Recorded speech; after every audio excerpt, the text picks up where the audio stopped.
Hello. We are discussing about GATE 1991 ECE paper, and the topic we are discussing is electronic devices.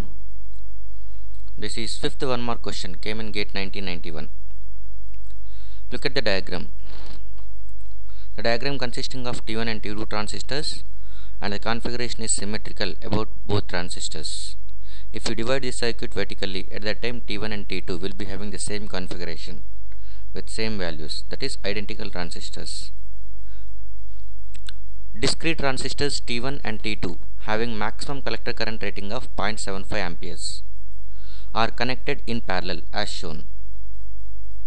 This combination is treated as a single transistor to carry a current of 1 ampere when biased with self-biased circuit. When the circuit is switched on, T1 draws 0.55 amperes and T2 draws 0.45 amperes. If the supply is kept on continuously, ultimately it is very likely that A. Both T1 and T2 get damaged. B. Both T1 and T2 will be safe. C. T1 will get damaged and T2 will be safe. D. T2 will get damaged and T1 will be safe. The correct answer for this question is C. T1 will get damaged and T2 will be safe. We see the details now. Given information is, this is a circuit diagram given T1 and T2, and both will be treating as a single transistor, the combination, and given maximum collector current of T1 and T2, both are going to be 0.75 milliamperes.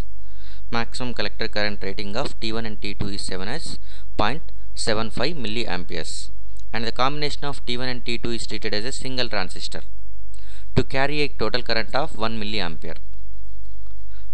So sum of both the transistor currents must be equal to 1 milliampere. When the power is switched on, T1 transistor is carrying a current of 0.55 milliamperes and T2 transistor carrying a current of 0.45 milliamperes. Both if you combine, what you will get is requirement is 1 milliampere. So the total 1 milliampere current is coming out of this circuit. By that time, T1 contributes 0.55 milliamperes, T2 contributes 0.45 milliamperes when the circuit is switched on. If the supply is keep on continuously,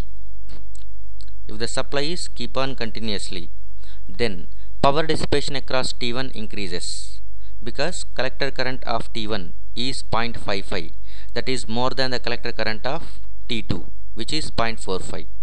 So power dissipation across the T1 transistor is going to be more than the power dissipation across T2 transistor. Whenever power dissipation across T1 increases, heat across that junction is going to be increases.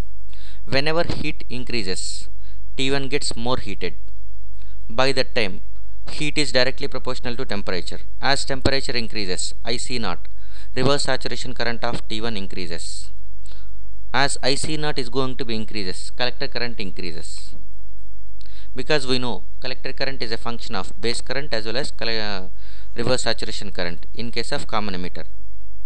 So as IC0 increases, IC of T1 increases.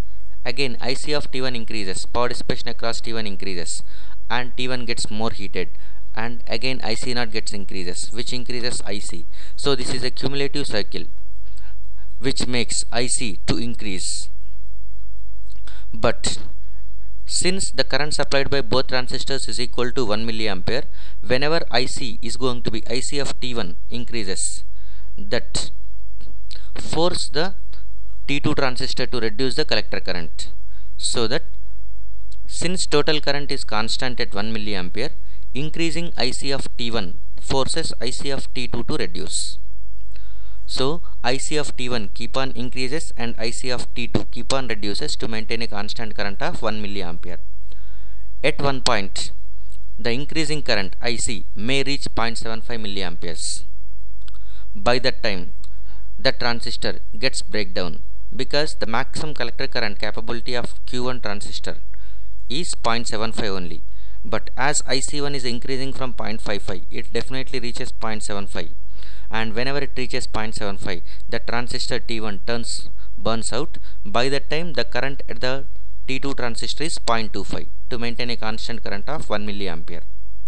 So T1 gets damaged and T2 will be safe.